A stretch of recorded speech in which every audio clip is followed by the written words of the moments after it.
You will get in that car right now, Rebecca, or I swear. Jonathan's voice cut through the diner like a blade as his fingers dug into his pregnant wife's wrist. Rebecca Marshall sat frozen in the worn vinyl booth of Henderson's diner, her 7-month pregnant belly making every position uncomfortable. The clock above the coffee machine read 3:30 on a Tuesday afternoon, and she'd been waiting for 20 minutes, working up the courage she'd been gathering for weeks. This was supposed to be her moment of quiet rebellion, a secret meeting with Sarah Mitchell about divorce options, while her CEO husband attended his board meeting across town. But Jonathan Pierce had found her anyway. The tracking app on her phone. She'd forgotten about the tracking app.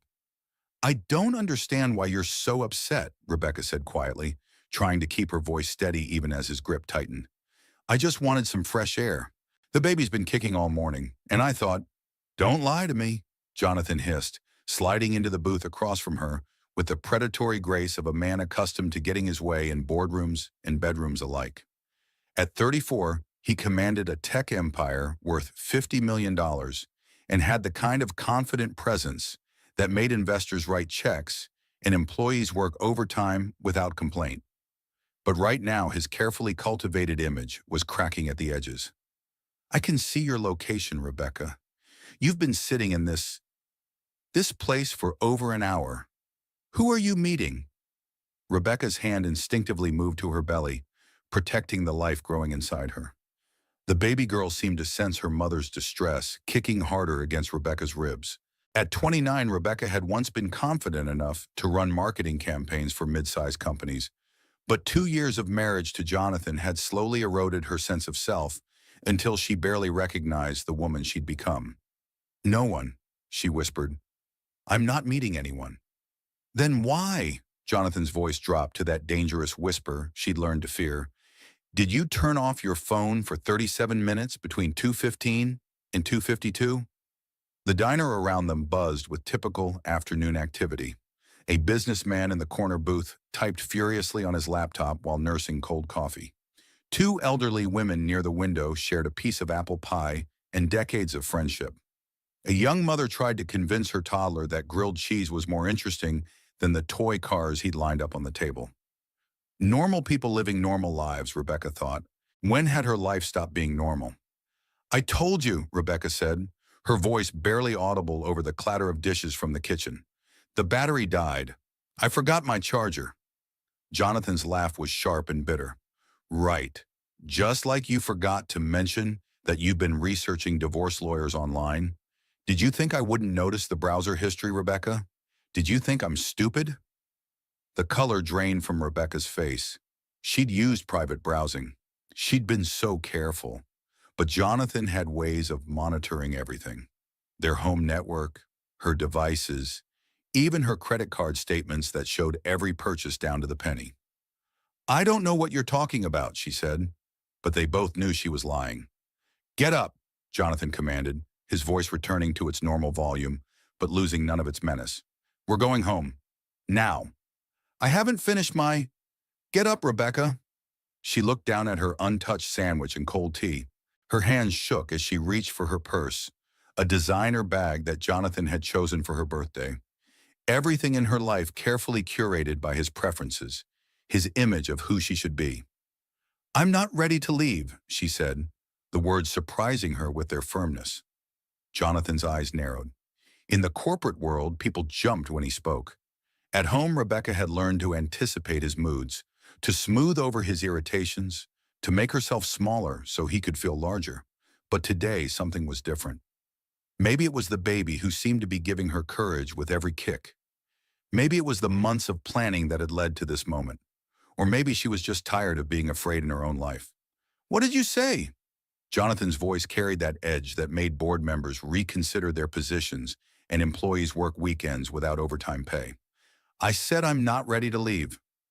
Rebecca's voice was stronger now, though her hands still trembled. I'm having lunch, like a normal person. You are not a normal person, Jonathan snapped, his carefully maintained public facade beginning to crack. You are my wife. You are carrying my child, and you will get in that car right now and come home where you belong. Where I belong? The words escaped before Rebecca could stop them, carrying years of suppressed frustration. I belong wherever I choose to be, Jonathan. I'm a grown woman, not your property. The businessman in the corner looked up from his laptop. The elderly women stopped talking about their grandchildren. The young mother paused in her negotiations with her toddler. The normal sounds of the diner seemed to quiet as Jonathan's face flushed red with anger. "Don't you dare," he said through gritted teeth, reaching across the table to grab her wrist. His fingers wrapped around her arm with painful pressure, and Rebecca gasped. "Don't you dare embarrass me in public like this. Do you have any idea how this looks? The CEO of Pierce Technologies having to drag his pregnant wife out of some roadside diner like a common... Let go of me." Rebecca tried to pull her arm back, but Jonathan's grip tightened. She could feel his fingers digging into her skin, could see the white marks forming where he held her. "Jonathan, you're hurting me. I'll do more than hurt you if you don't get up right now," he said quietly, his voice carrying the kind of controlled rage that Rebecca had learned to recognize as the most dangerous kind. "You've embarrassed me enough today. Get up, get in the car, and we'll discuss your little adventure when we get home." The threat hung in the air between them, loaded with 2 years of marriage that had slowly transformed from fairy tale to nightmare. Rebecca had married the charming, successful businessman who'd swept her off her feet with expensive dinners and weekend getaways. She'd moved into his world of country clubs and charity galas, leaving behind her own friends and family to become the perfect CEO wife. But perfection, she'd learned, was a moving target that she could never quite hit. "Please," she whispered, her free hand still protectively covering her belly. "You're scaring the baby. She's kicking so hard." "The baby is fine," Jonathan said coldly. "You're the one causing problems. You're the one sneaking around behind my back, lying to me, researching ways to destroy our family." "What kind of mother does that, Rebecca?" The words hit like physical blows. Jonathan had perfected the art of making her feel guilty for his behavior, of twisting every situation until she was the one apologizing, the one in the wrong. But today, with his fingers bruising her wrist and his voice carrying threats, something inside Rebecca refused to bend. "The kind of mother who wants her daughter to grow up knowing she has choices," Rebecca said quietly. Jonathan's grip tightened until Rebecca cried out in pain. The businessman dropped his laptop screen shut. The elderly women had stopped pretending not to watch. Even the toddler with his toy cars had fallen silent, sensing the adult tension crackling through the air. And that's when the kitchen door swung open. The cook who emerged was tall and lean, with close-cropped hair and the kind of alert posture that suggested military training. He wore a simple white apron over jeans and a t-shirt, but something in his bearing commanded immediate attention. His eyes swept the diner with practiced efficiency, taking in the scene at Rebecca's booth with the kind of tactical assessment that missed nothing. Rebecca looked up at him, and her world shifted on its axis. "Mac?" she whispered, her voice barely audible. "Oh my God, Marcus." Colonel Marcus Thompson, her older brother who she hadn't seen in 2 years thanks to Jonathan's systematic isolation tactics, stood 3 feet away wearing a cook's apron and an expression that could have frozen hell itself. He took one look at Jonathan's hand wrapped around his pregnant sister's wrist, at the fear in Rebecca's eyes, at the tears she was trying so hard not to shed, and stepped forward with the quiet precision of a man trained to neutralize threats.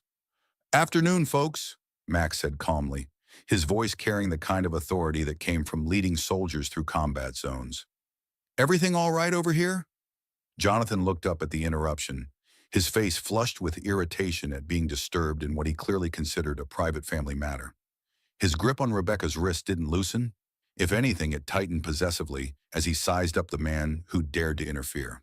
"Everything's fine," Jonathan said with the dismissive tone he typically used for service workers and subordinates. "Just a small disagreement between husband and wife. Nothing that concerns the kitchen staff." Mac's eyes never left Jonathan's face, but Rebecca could see him cataloging every detail with military precision. The bruising grip on her wrist, the defensive way she cradled her pregnant belly, the fear in her eyes that she was trying so hard to hide. 2 years of deployment in active combat zones had taught him to assess threats quickly and respond accordingly. "Rebecca?" Mac asked quietly, his voice gentle despite the steel underneath. "You okay, sis?" The endearment hit Jonathan like a physical blow. His carefully maintained image of control cracked as he realized this wasn't just some random diner employee who could be intimidated or dismissed. This was family. This was the brother Rebecca had talked about incessantly during their early dating days, the decorated Air Force colonel who'd been deployed overseas for most of their marriage. "You're Rebecca's brother," Jonathan said, his voice carrying a different quality now, calculating rather than dismissive. "The military one, Colonel Marcus Thompson," Mac replied evenly, "and you must be Jonathan." The two men studied each other across the booth, and Rebecca felt the tension in the air shift from domestic dispute to something far more dangerous. Jonathan might have $50 million in a corporate empire, but Mac had spent 15 years learning how to neutralize threats and protect people who couldn't protect themselves. "Well, Colonel," Jonathan said with forced congeniality, though his grip on Rebecca's wrist remained painful, "this is certainly a surprise. Rebecca didn't mention you were working here." "Lot of things Rebecca probably hasn't mentioned," Mac replied quietly. "Been a while since we had a proper conversation." Rebecca caught the subtle accusation in his tone and felt a flush of shame. Jonathan had masterfully isolated her from her family over the past 2 years, making her feel guilty for every phone call, every text message, every attempt at maintaining relationships outside their marriage. Gradually, she'd stopped reaching out rather than face the arguments and accusations that followed. "Yes, well," Jonathan said, trying to regain control of the situation. "Rebecca gets very busy with her responsibilities as my wife. Corporate life is demanding, and she has the baby to think about now." "Seems like she's thinking about the baby just fine," Mac observed, noting how protectively Rebecca held her belly. "Question is, why does she look scared of you?" The question hung in the air like a challenge. Dorothy Henderson, the diner's owner, had emerged from behind the counter and stood watching the scene with the kind of protective alertness that came from 40 years of serving coffee to truckers, businessmen, and the occasional domestic dispute that spilled into her establishment. "She's not scared," Jonathan said quickly, but his defensive tone suggested otherwise. "She's just emotional. Pregnancy hormones, you understand, makes women unpredictable." Mac's expression didn't change, but something cold flickered in his eyes. "Let go of her wrist." "Excuse me?" "You heard me." Mac's voice remained calm, but the authority underneath was unmistakable. "Take your hand off my sister." Jonathan's face flushed red with anger and embarrassment. Being challenged by a diner cook in front of an audience was exactly the kind of public humiliation that his ego couldn't tolerate. But this wasn't just any diner cook. This was a decorated military officer who clearly wasn't impressed by Jonathan's wealth or position. "I don't think you understand who you're talking to," Jonathan said, his voice carrying the kind of controlled rage that had made corporate rivals back down and employees work overtime without complaint. "I'm the CEO of Pierce Technologies. I'm worth more than everyone in this diner combined. And this is my wife we're discussing." "Don't care if you're worth $1 billion, Mac replied evenly. "Don't care if you own the whole state. What I care about is that you're hurting my sister, and I'm asking you nicely to stop." "Asking nicely?" Jonathan laughed, but there was no humor in it. "You think you can intimidate me? Some pathetic military washout working as a short-order cook? Do you have any idea what kind of lawyers I can afford? What kind of trouble I can make for you?" Mac took one step closer to the booth, close enough that his presence became impossible to ignore. At 35, he was lean and fit in the way that came from years of military discipline, and while he wasn't particularly tall or imposing, there was something in his bearing that suggested crossing him would be a serious mistake. "You're right," Max said quietly. "I don't know what kind of lawyers you can afford, but I know what happens when someone hurts my family, and I know that your money won't help you if you don't let go of her wrist right now." Rebecca had never heard her brother use that tone before, calm and conversational on the surface, but carrying the kind of quiet certainty that came from years of making life-and-death decisions in combat zones. Jonathan must have heard it too, because his grip on her wrist finally loosened slightly. "This is ridiculous," Jonathan said, but his voice had lost some of its earlier confidence. "Rebecca, tell your brother that everything's fine. Tell him we're just having a conversation." Rebecca looked up at Mac, seeing him clearly for the first time in 2 years. He'd lost weight since his last deployment, and there were new lines around his eyes that spoke of experiences she couldn't imagine. But his expression as he looked at her was exactly the same as when they were children, and he'd positioned himself between her and the neighborhood bullies who thought picking on a younger girl was acceptable entertainment. "It's not fine," she said quietly, the words carrying 2 years of suppressed truth. "Nothing's been fine for a long time." Jonathan's face went white with shock and fury. In their private arguments, Rebecca always eventually backed down, always apologized, always found ways to make his behavior her fault. But here, in front of witnesses and her brother's protective presence, she was refusing to play the role he'd trained her to perform. "Rebecca," he said through gritted teeth, his grip tightening again until she gasped in pain. "Think very carefully about what you're saying. Think about what you're risking." Mac moved so quickly that Jonathan didn't have time to react. One moment he was threatening Rebecca with his words and his grip, and the next he was doubled over in the booth, his hand releasing her wrist as Mac applied pressure to a nerve point in his shoulder with surgical precision. "I asked nicely," Mac said conversationally, maintaining the pressure until Jonathan's face went pale with pain. "Now I'm going to ask once more, and this time I suggest you listen. Take your hands off my sister, apologize for hurting her, and then we can all have a civil conversation about what happens next." The diner had gone completely silent. Even the coffee machine seemed to have stopped gurgling. Dorothy Henderson had her phone in her hand, finger poised over 911, while the other diners watched with the kind of fascinated horror that came from witnessing a real-life confrontation. Jonathan tried to pull away from Mac's grip, but the pressure point technique was precisely applied, enough to cause significant discomfort without leaving visible marks or causing permanent damage. It was the kind of skill that came from military training in controlling hostile situations without escalating to lethal force. "Let go of me," Jonathan gasped, his earlier arrogance replaced by shocked pain. "I'll have you arrested for assault." "Will you?" Mac asked mildly, not releasing the pressure. "You want to explain to the police why you were bruising a pregnant woman's wrist? Want to discuss that with the local news when they pick up the story about the CEO who got into a public fight with a military veteran?" Jonathan's eyes darted around the diner, taking in all the witnesses who had clearly seen him grab Rebecca, heard him threaten her, watched the entire confrontation unfold. His carefully maintained public image was cracking, and he knew it. "This isn't over," he said through gritted teeth as Mac finally released the pressure point. "You have no idea what you started here." "Actually," Mac said calmly, "I think it's been going on for a while. I'm just ending it." Jonathan stood up from the booth, his shoulder still aching from Mac's precise application of pressure. His face was flushed with rage and humiliation, but he was smart enough to recognize that he'd lost this particular battle. The question was whether he'd be smart enough to walk away or foolish enough to escalate. "Rebecca," he said, his voice carrying the kind of controlled fury that she'd learned to fear more than his explosive anger. "You're making a mistake, a very big mistake, and mistakes have consequences." With that threat hanging in the air, Jonathan Pierce turned and walked out of Henderson's diner, leaving behind his pregnant wife, her military brother, and a room full of witnesses who had just seen the careful facade of his perfect marriage crumble in real time.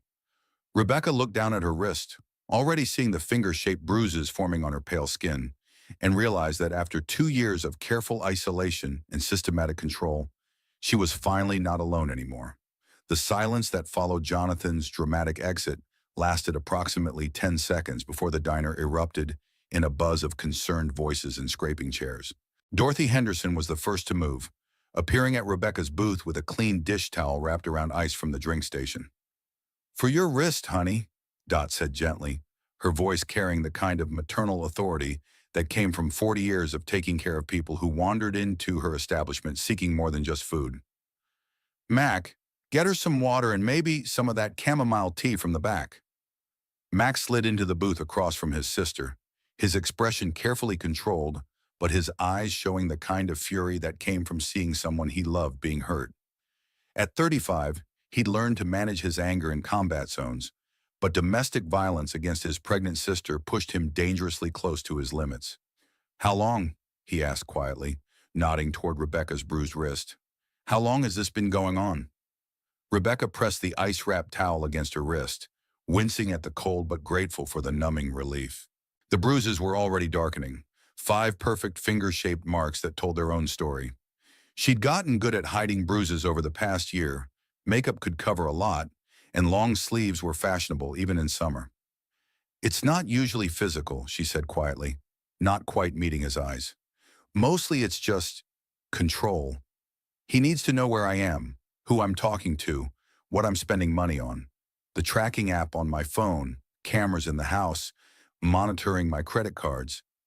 He says it's because he loves me, because he wants to protect me."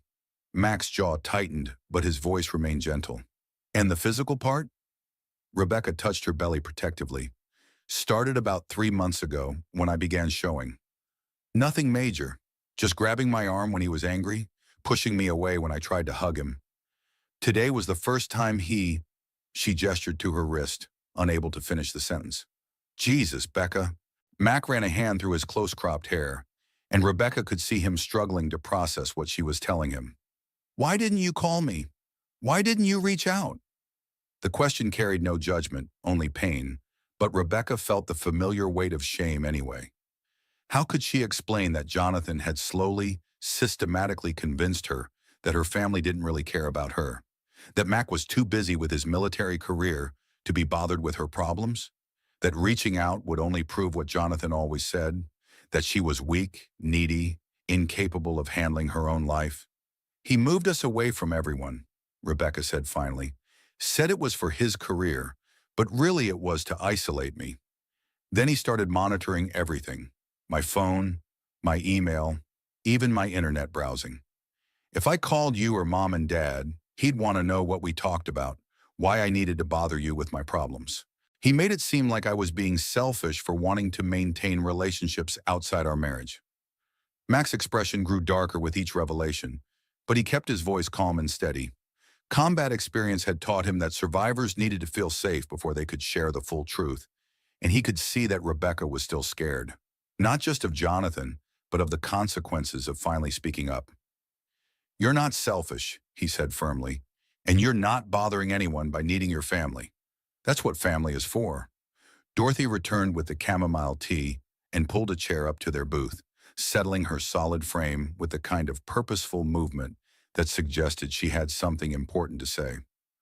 "I've been watching that man for the past 20 minutes, Dot announced without preamble. "Been running this place for 38 years, and I've learned to recognize trouble when I see it. That husband of yours, he's trouble with a capital T." Rebecca looked up, surprised by the older woman's blunt assessment. "You were watching us?" "Honey, I was watching the parking lot," Dot corrected. "That man sat in his fancy car for nearly 20 minutes before he came in here. 20 minutes of just sitting and staring at this building like he was planning something. That's not the behavior of someone who just happened to find his wife at a diner." Mac leaned forward, his military training automatically focusing on tactical details. "He was surveilling the location before moving in?" "That's exactly what he was doing," Dot confirmed. "And another thing, I've got security cameras covering every angle of this place, including audio recording for the past 2 years, since that incident with the drunk truckers. Every word of that conversation is documented, including the threats and the part where he grabbed you." Rebecca's teacup rattled against the saucer as her hands began to shake. "You recorded everything?" "Everything," Dot said firmly. "And before you start worrying about privacy or consent, this is my establishment, and I have signs posted about security monitoring. That recording is completely legal, and it clearly shows a pattern of threatening behavior culminating in physical assault." Mac exchanged a meaningful look with Dorothy. In his experience, domestic abusers relied on isolation and the absence of witnesses to maintain control over their victims. Having independent documentation of Jonathan's behavior would be crucial if Rebecca decided to take legal action. "There's something else," Dot continued, pulling her phone from her apron pocket. "I started recording on this the minute I heard him raise his voice. Old habit from dealing with difficult customers. Sometimes you need proof of what really happened." She showed them the phone's recording app, displaying a file that was nearly 15 minutes long. The timestamp showed it had started just after Jonathan's voice had cut through the diner like a blade, demanding that Rebecca get in the car. "You recorded the whole thing?" Rebecca asked, her voice barely above a whisper. including the part where he threatened you with consequences for embarrassing him, Dot confirmed. Also got the physical assault on camera and audio. That man just handed us everything we'd need to get you a restraining order and press criminal charges if you want to pursue that option. Rebecca stared at the phone, processing the implications. For 2 years, Jonathan's abuse had happened in private, behind closed doors where there were no witnesses and no proof. It had been his word against hers, and his word carried the weight of $50 million and a flawless public reputation. But now there was evidence, independent, objective proof of his threats and violence. I don't know if I can, Rebecca said quietly, one hand instinctively moving to her belly. He has so much money, so many lawyers. He could destroy me in court. And the baby, what if he tries to take the baby? Mac reached across the table and covered her free hand with his. His palm was warm and calloused from years of military service, but his touch was gentle and reassuring. Becca, listen to me, he said seriously. I know you're scared. I know this feels overwhelming, but you don't have to face this alone anymore. I'm here, Dot's here, and we're not going anywhere. But your deployment, Rebecca started. Is over, Mac interrupted. I've been back stateside for 6 months, working here while I figure out what comes next. PTSD doesn't exactly make for smooth transitions back to civilian life, but helping people seems to be good therapy for me. Rebecca looked at her brother with new understanding. She'd been so focused on her own isolation that she hadn't considered that Mac might be dealing with his own struggles after returning from combat deployment. The idea that he'd been working at the diner as part of his own healing process, only to find himself protecting her in a moment of crisis, felt like more than coincidence. Why didn't you tell me you were back? She asked. Mac's expression tightened with something that might have been guilt. I tried calling a few times, but you never answered. When I finally got through, you said you were busy with Jonathan's social calendar and couldn't talk. I figured you'd call when you had time. The words hit Rebecca like a physical blow. She remembered those calls, remembered Jonathan's irritation whenever her phone rang, remembered the arguments that followed if she spent too much time talking to anyone outside their immediate social circle.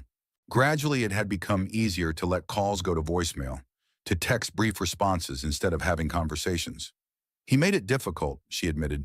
Every call, every text, every email had to be justified. Who was I talking to? What did they want? Why couldn't I handle things myself instead of bothering other people? After a while, it was just easier to not. That's how abusers work, Dot said matter-of-factly, her voice carrying the authority of someone who'd seen this pattern before. They isolate you gradually, make you feel guilty for maintaining normal relationships, convince you that depending on anyone else is a weakness. Before you know it, you're trapped in a world where they're your only source of information about what's normal and what's not. Rebecca's phone buzzed against the table, making all three of them jump. The screen displayed Jonathan's name and a text message preview that made Mac's expression turn dangerous. You'll regret embarrassing me like that, the message read. Both of you. A second message followed immediately. This is far from over, Rebecca. You have no idea what you've started. Mac read the messages over Rebecca's shoulder, his calm facade finally cracking to reveal the fury underneath. He's threatening you. He's threatening both of us. That's what he does, Rebecca said quietly, her voice carrying 2 years of exhausted defeat. He makes threats. Then when I get scared, he tells me I'm overreacting, that he didn't mean it the way it sounded, that I'm too emotional to understand what he really meant. Gaslighting, Dot said grimly, making you question your own perception of reality. It's psychological abuse, honey, and it's just as damaging as the physical kind.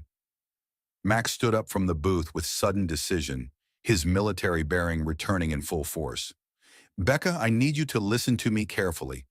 I'm not going back to base as planned. I'm staying here. I'm staying close. And I'm making sure you and that baby are safe. Mac, you can't. I can, and I will, he interrupted with the kind of quiet authority that had commanded respect in combat zones. I let you disappear from my life once because I didn't understand what was happening. I won't make that mistake again.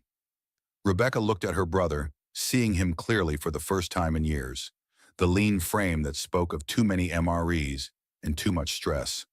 The alert posture that never quite relaxed, even in civilian settings. The protective fury in his eyes that transformed him from her big brother into the decorated military officer who'd spent years learning how to neutralize threats and protect innocent people. "What are we going to do?" she asked quietly. Mac's smile was grim but determined. "We're going to document everything, gather evidence, and make sure Jonathan Pierce learns that there are some people his money can't intimidate."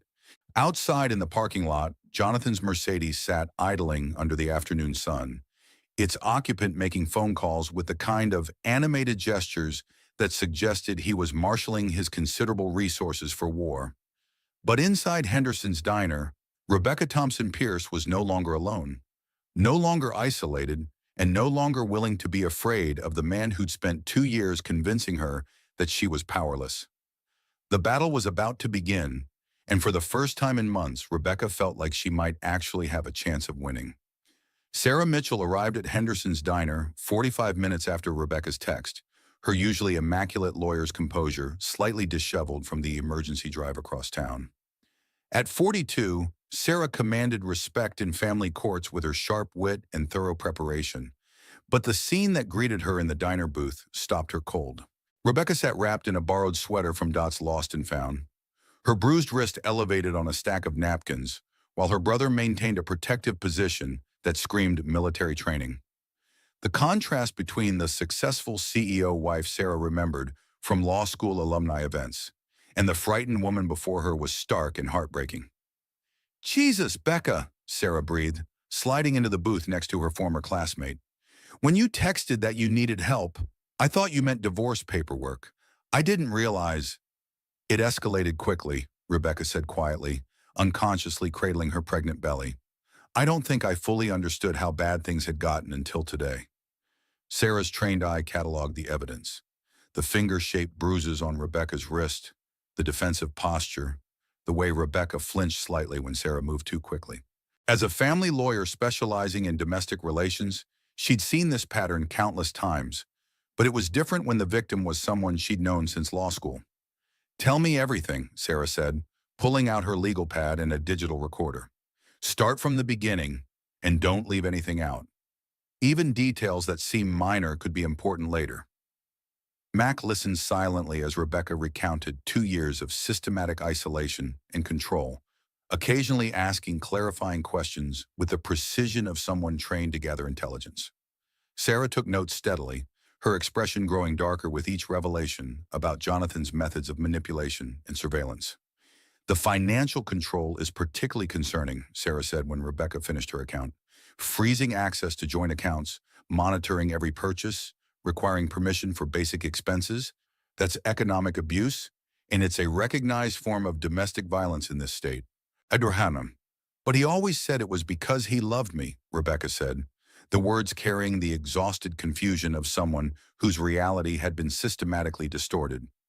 "That he wanted to take care of me so I wouldn't have to worry about money or decisions. That managing finances was too stressful for someone in my condition." "That's manipulation," Sarah said firmly. "Love doesn't involve controlling someone's access to basic necessities or monitoring their every movement. What you're describing is a textbook case of coercive control." Mac's phone buzzed with an incoming call from an unfamiliar number. He glanced at Rebecca before answering, his voice cautious but professional. "Colonel Thompson." The voice on the other end was crisp and efficient, belonging to someone accustomed to military protocol. "Colonel, this is Emma Thompson, your wife. I've been trying to reach you for the past hour." Mac's expression softened slightly. "Emma, I'm sorry. I'm dealing with a family emergency. Rebecca's in trouble with that husband of hers," Emma interrupted. "Yes, I figured that out when you didn't come home and didn't answer your phone." "Where are you?" "Henderson's Diner on Route 9. "Emma, it's complicated." "I'm 20 minutes away," Emma said without hesitation. "And Mac? I'm bringing the emergency kit." Mac ended the call and looked at Rebecca with something approaching optimism for the first time since the confrontation began. "Emma's coming. She's a licensed counselor who specializes in military family services, and she's been worried about you for months based on the things I've told her about your situation." "You talked to your wife about me?" Rebecca asked, uncertain whether to feel grateful or embarrassed. "I talked to my wife about my sister, who disappeared from my life, and whose husband seemed to discourage any contact with her family." Mac clarified. Emma has a lot of experience with domestic situations, both in military families and civilian cases. She might be able to help us understand our options. Sarah looked up from her notes. Actually, that's perfect. I was going to suggest that we put together a support team. Rebecca, I need to be honest with you about what we're facing legally. Rebecca's stomach clenched with familiar anxiety. How bad is it? Jonathan has significant financial resources and will likely hire the best lawyers money can buy, Sarah said without sugarcoating the reality. He'll try to portray you as an unstable wife who's been influenced by outside forces to make false accusations. The fact that your brother is military might actually work against us initially. He could claim that Mac's combat experience makes him violent and that he's a bad influence. Mac's jaw tightened. So we're fighting an uphill battle from the start. Not necessarily, Sarah said, her voice taking on the confident tone that had made her successful in family court. We have several advantages that Jonathan might not expect. First, we have independent documentation of his threats and physical assault thanks to Dot's recordings. Second, we have witnesses to his behavior. Third, and this is important, I know Jonathan from law school. Rebecca looked up with interest. You know him? We were study partners for constitutional law, Sarah said, her expression grim. Even then, he had control issues. He had to be in charge of every group project, had to have the final say on every decision. I watched him systematically undermine a brilliant classmate named Jennifer Walsh because she challenged his interpretation of a case. What happened to Jennifer? Mac asked. She transferred to another law school after Jonathan spread rumors about her mental stability and academic integrity. Looking back now with professional experience, I can see the pattern. Jonathan has always been someone who needs to win, even if it means destroying other people. Dorothy returned to their table with fresh coffee and the kind of determined expression that suggested she had something important to contribute. I've been thinking about this situation, she announced, settling her solid frame in the remaining chair. And I think you folks might be underestimating what you're dealing with here. What do you mean? Rebecca asked. I mean that man has been planning this confrontation for longer than you might think, Dot said seriously. 20 minutes of surveillance before coming in here suggests he was gathering intelligence, assessing the situation. That's not the behavior of someone acting on impulse. Mac nodded grimly. She's right. In my experience, that level of pre-planning suggests he's been preparing for the possibility that Rebecca might try to leave or seek help, which means he probably has countermeasures ready. Countermeasures? Rebecca's voice was barely a whisper. Sarah reached across the table and squeezed her hand reassuringly. It means we need to assume he's going to fight dirty, but it also means we need to be smarter and more prepared than he expects us to be. Emma Thompson arrived 15 minutes later, looking every inch the capable military spouse who'd learned to handle crises with efficiency and grace. At 32, she had the kind of practical competence that came from managing family emergencies while her husband was deployed, and she immediately took charge of the situation with the kind of quiet authority that complemented Mac's protective instincts. Rebecca, Emma said warmly, sliding into the booth next to her sister-in-law. I'm so glad you're safe. Mac has been worried about you for months. Rebecca found herself unexpectedly emotional at Emma's genuine concern. Jonathan had convinced her that Mac's wife probably resented her for taking up her husband's attention, but Emma's presence felt nothing but supportive and protective. I'm sorry, Rebecca said, her voice thick with tears she'd been holding back all afternoon. I'm sorry I disappeared from your lives. I'm sorry I didn't call when things got bad. I'm sorry. Stop, Emma said firmly but kindly. You have nothing to apologize for. Isolation is one of the primary tools abusers use to maintain control. The fact that you're here now, that you're ready to fight back, that takes incredible courage. Sarah looked up from her legal pad. Emma, what's your professional assessment of Rebecca's situation? Emma's expression grew serious as she studied Rebecca's posture, the protective way she held her belly, the bruises on her wrist. Classic pattern of coercive control escalating to physical violence. The pregnancy is likely a trigger factor. Many abusers escalate during pregnancy because they see it as ultimate proof of their control over their victim. So what do we do? Mac asked. Emma opened the bag she'd brought and pulled out a thick folder. We document everything. We build a case, and we make sure Rebecca and the baby are safe while we do it. I brought emergency housing information, legal resource contacts, and documentation templates for domestic violence cases. Rebecca stared at the folder, overwhelmed by the reality of what they were proposing. This is really happening, isn't it? I'm really going to leave him. Only if that's what you want, Sarah said gently. But Rebecca, I need you to understand something. After today's incident, after the threats and the physical assault, this situation is likely to escalate whether you leave or stay. The question is whether you want to face that escalation with support and legal protection or alone and vulnerable. Before Rebecca could answer, her phone buzzed with another message from Jonathan. This one was different from the threatening texts.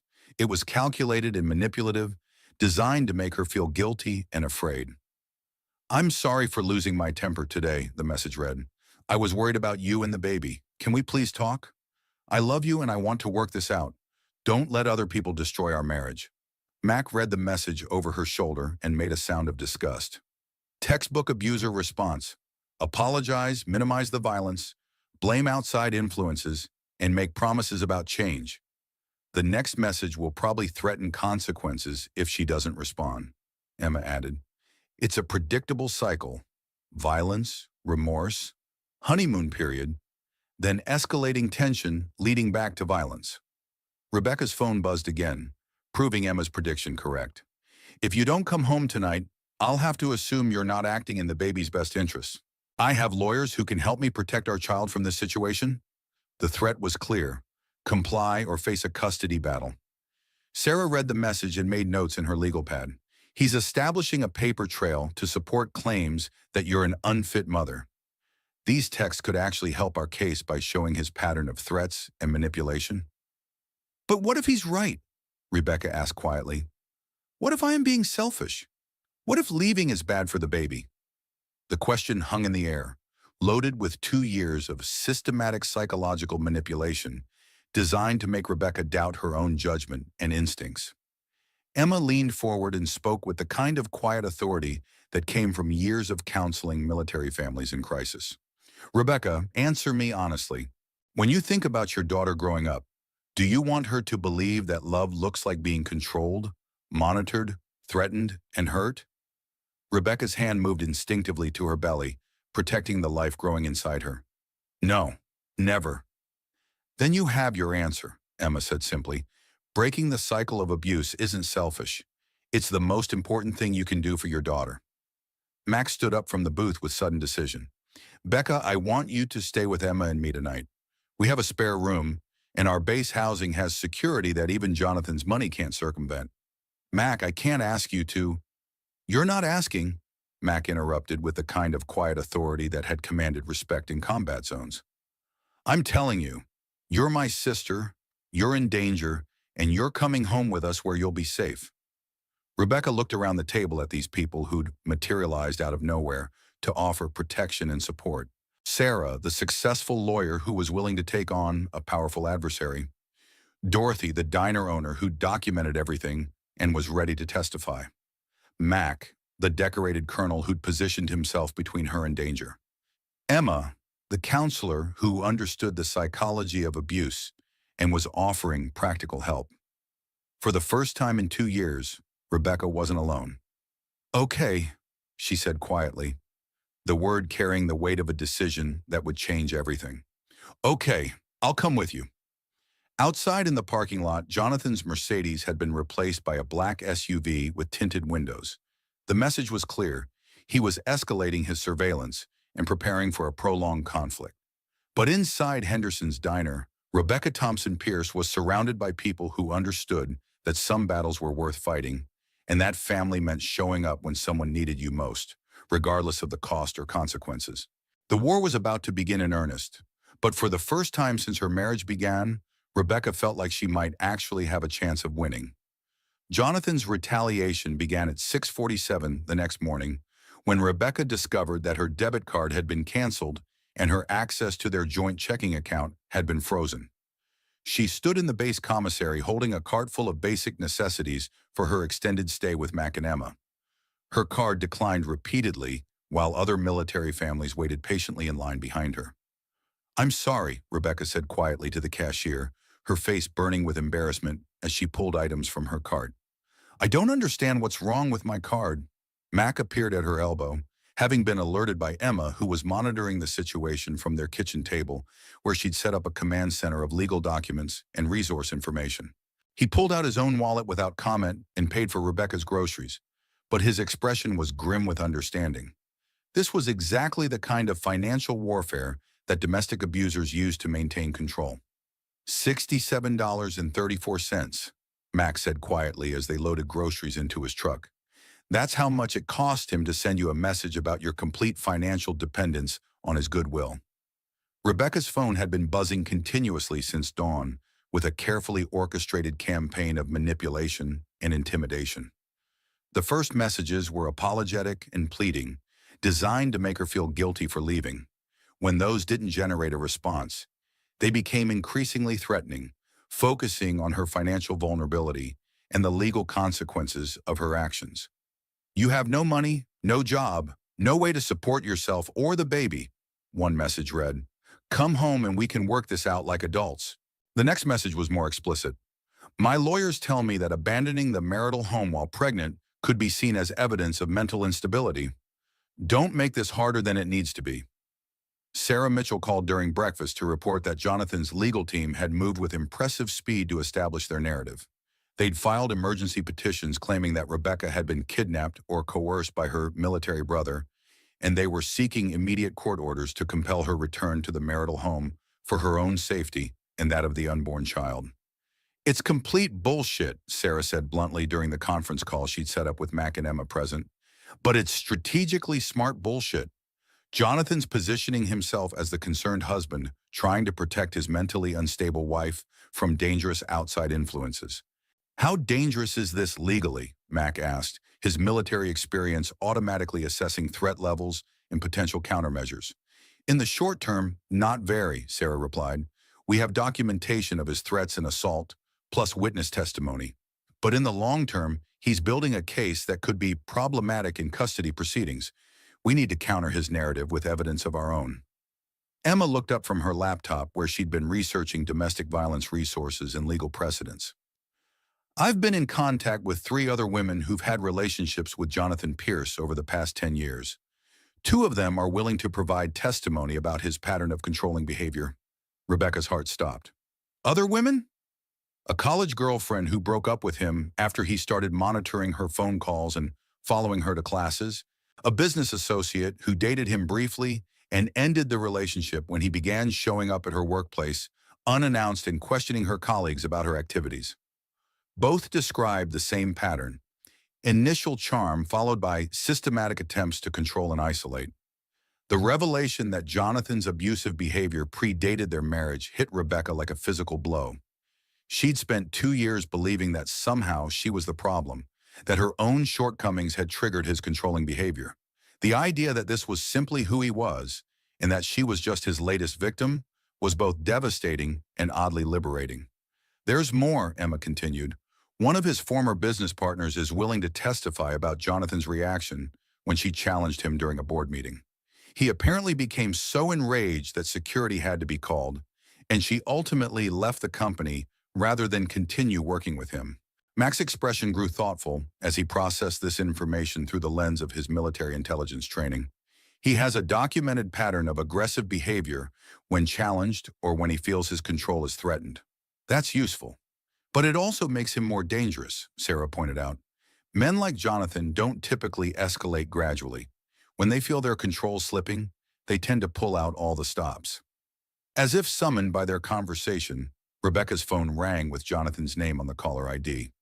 Mac reached for it, but Rebecca shook her head and answered the call herself, putting it on speaker so the others could hear. Rebecca, thank God. Jonathan's voice carried perfectly calibrated relief and concern. I've been worried sick about you. Are you okay? Is the baby okay? We're fine, Jonathan, Rebecca said quietly, her voice steadier than she expected it to be. I need some time to think. Think about what?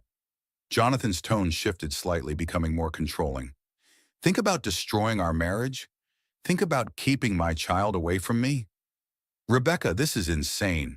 You're 7 months pregnant. You have no job, no money, no way to take care of yourself. You need to come home. I don't need anything from you, Rebecca said, the words carrying a strength that surprised even her. I'm perfectly capable of taking care of myself and my daughter. The silence that followed was loaded with Jonathan's shock and rage at being contradicted. When he spoke again, his voice had dropped to that dangerous whisper that Rebecca had learned to fear. Your daughter, he repeated. That's my child you're carrying, Rebecca. My daughter. And no court in the country will let you keep her if you continue down this path. Mac gestured for Rebecca to end the call, but she shook her head. She needed to hear what Jonathan was really threatening, needed to understand the full scope of what she was facing. What path is that, Jonathan? She asked quietly. The path of listening to people who don't have your best interests at heart, Jonathan replied, his voice taking on the persuasive tone he used in business negotiations. Your brother is a combat veteran with documented PTSD. He's violent, unstable, and he's filling your head with paranoid delusions about our marriage. Any family court judge will see that you're not making rational decisions. Mac's hands clenched into fists, but Emma put a restraining hand on his arm. They needed to hear Jonathan's full strategy before they could counter it effectively. I love you, Rebecca, Jonathan continued, his voice shifting back to manufactured concern. But I love our daughter more than my own life, and I won't let you put her in danger because you're confused and scared. Come home today and we can get you the help you need. Stay away, and I'll have to take steps to protect our child. The threat was clear, even couched in language of love and protection. Rebecca looked around the table at Mac's furious expression, Emma's professional assessment, and felt something inside her shift and crystallize. Jonathan, she said quietly, the only person our daughter needs protection from is you. She ended the call before he could respond, then immediately turned off the phone and handed it to Mac. Her hands were shaking, but her voice was steady when she spoke. He's going to try to have me declared mentally incompetent, isn't he? He's going to claim I'm an unfit mother and try to take the baby. Sarah's expression was grim but determined. Probably, but Rebecca, we're not going to let that happen. Emma, how quickly can you get those other women to provide written statements about Jonathan's behavior? I can have preliminary statements by this afternoon, Emma replied, and I'm working on getting one more witness, Jonathan's former housekeeper who worked for him during his relationship with the business associate. She apparently witnessed several incidents of controlling and threatening behavior. Max stood up from the table with the kind of decisive movement that suggested he'd reached a tactical decision. Becca, I want you to pack a bag, not just for a few days. Pack everything you might need for an extended stay. Extended stay? Rebecca asked. We're going back to the house while Jonathan's at work to get your important documents, personal items, and anything else you might need, Mac explained. If this is going to be a prolonged legal battle, you need to have access to your own belongings and documentation. Sarah looked up from her legal pad. Actually, that's a good idea. We'll need copies of financial records, medical documents, anything that shows the pattern of control. Plus, if there are hidden cameras or monitoring devices, we might be able to document them. Emma's expression was thoughtful. Rebecca, when you were living there, did you ever feel like Jonathan knew things about your activities that you hadn't told him? Phone calls you'd made, websites you'd visited, people you'd talked to? Rebecca nodded, remembering countless incidents where Jonathan had referenced conversations or activities that she couldn't remember mentioning to him.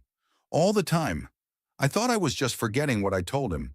But now we know he was probably monitoring everything, Mac finished grimly, which means we need to assume he's still tracking your phone, your email, possibly even this conversation if he's managed to place listening devices. The idea that Jonathan might be listening to their planning session sent a chill through Rebecca, but it also strengthened her resolve. If he was willing to go to those extremes to maintain control, then everything Mac and Emma and Sarah had told her about his abusive behavior was not just true, it was probably worse than they'd imagined. When do we go? Rebecca asked quietly. Mac checked his watch. Jonathan's board meeting runs until 4:30 according to his company website. If we leave now, we'll have about 3 hours to document everything and get out safely. As they prepared to leave, Rebecca caught sight of herself in Emma's hallway mirror and barely recognized the woman looking back at her. The designer clothes and carefully styled appearance that Jonathan had insisted on were gone, replaced by borrowed jeans and one of Emma's comfortable sweaters. But more than her appearance had changed, there was something different in her eyes, a strength and determination that she hadn't seen in years. She was no longer the isolated, frightened woman who'd sat in Henderson's diner yesterday afternoon. She was Rebecca Thompson, raised by parents who'd taught her that some things were worth fighting for, supported by a brother who'd learned in combat zones that protecting innocent people was the highest calling. Married to a man who was about to discover that money and power weren't always enough to win every battle. The war for her daughter's future was about to escalate, but Rebecca was no longer fighting it alone. Rebecca went into early labor at 2:37 in the morning, jolted awake by contractions that felt different from the practice contractions she'd been experiencing for weeks. Emma, sleeping in the guest room next door, heard her cry out and appeared immediately with the calm efficiency of someone trained to handle medical emergencies. "How far apart?" Emma asked, timing the contractions while Mac called Dr. Crawford's emergency line. "Every 3 minutes," Rebecca gasped, her hand protectively covering her belly. "But it's too early. She's not due for another 6 weeks." The drive to the hospital was a blur of pain and fear, with Mac navigating traffic while Emma sat in the back seat monitoring Rebecca's condition and providing steady reassurance. The emergency room staff moved quickly, recognizing the signs of premature labor, complicated by what Dr. Crawford would later document as extreme maternal distress consistent with domestic violence trauma. "We need to stop these contractions," Dr. Crawford explained as they prepared to administer medications to halt the premature labor. "The baby's lungs aren't fully developed yet, and every day she stays inside is crucial for her development." Rebecca nodded through another contraction, focusing on the medical equipment surrounding her bed rather than the fear that threatened to overwhelm her. This was exactly what Jonathan had predicted would happen, that her decision to leave would endanger the baby, that her actions would prove she was an unfit mother. "This is my fault," she whispered to Emma, who was holding her hand during the medical procedures. "If I hadn't left, if I hadn't caused all this stress—" "Stop right there," Dr. Crawford interrupted firmly. "Rebecca, I've been your doctor for 6 months, and I've been documenting concerning signs throughout your pregnancy. Elevated blood pressure, chronic stress indicators, unexplained bruising, weight loss despite being pregnant. This labor isn't caused by leaving an abusive situation. It's caused by the chronic stress of living in one." The words hit Rebecca with unexpected force. Dr. Crawford had been seeing the signs of abuse all along and had been carefully documenting them in her medical records. The early labor wasn't evidence of Rebecca's failure as a mother. It was evidence of the systematic damage that Jonathan's abuse had inflicted on both her and their unborn child. Max sat in the uncomfortable hospital chair next to Rebecca's bed, his military training automatically cataloging security concerns and potential threats. The hospital staff had been briefed about the domestic violence situation and had placed Rebecca in a room with restricted access. But Mac knew that Jonathan's wealth and influence could overcome many institutional safeguards. His concerns proved justified when Jonathan arrived at the hospital barely an hour after they'd been admitted, accompanied by 2 men in expensive suits who carried themselves with the confident arrogance of lawyers who were accustomed to getting their way through intimidation and legal threats. "Where is my wife?" Jonathan demanded at the nurse's station, his voice carrying the kind of authority that usually made people comply immediately. "I'm Jonathan Pierce, and my wife Rebecca is in premature labor. I demand to see her immediately." The head nurse, a veteran of 30 years who dealt with every kind of family crisis imaginable, looked at Jonathan with the kind of professional politeness that carried no warmth whatsoever. "Sir, your wife is in a secure unit receiving medical care. She's conscious and able to make her own decisions about visitors." "She's 7 months pregnant and in labor," one of Jonathan's lawyers interjected. "She's not in a condition to make rational decisions. Her husband has legal rights as next of kin and father of the child."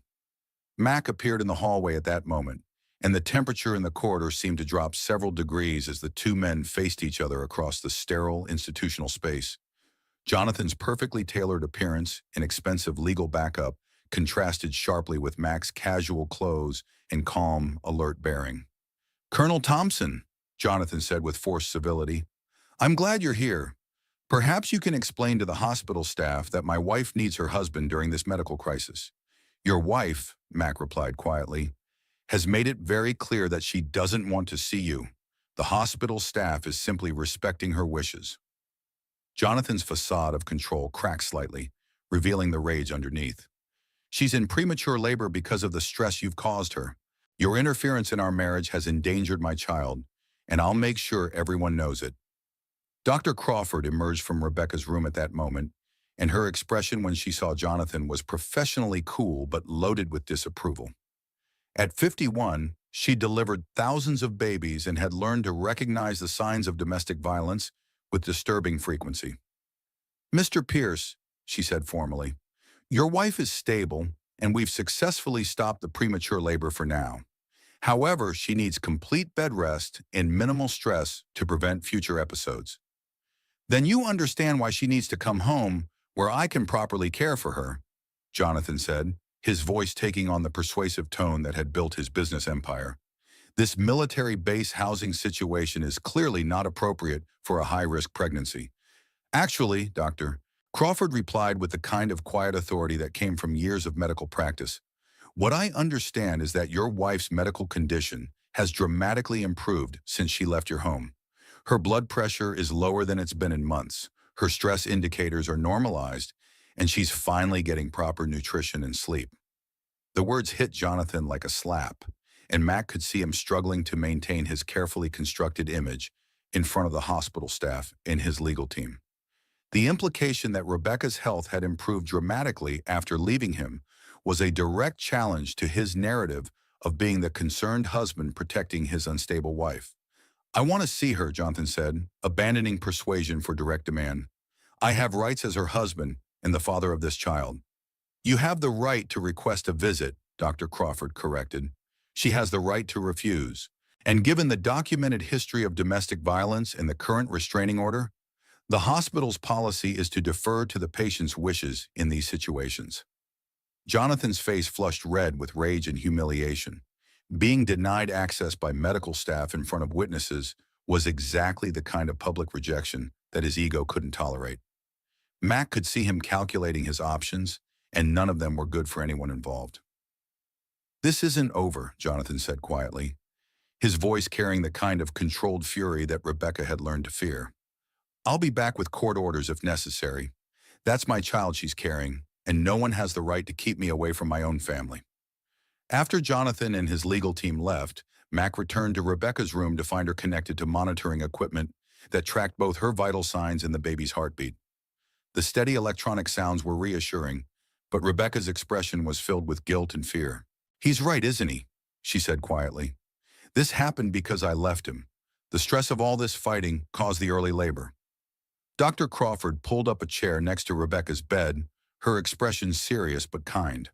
Rebecca, I'm going to tell you something that I probably should have said months ago, but I was hoping you'd reach out for help on your own.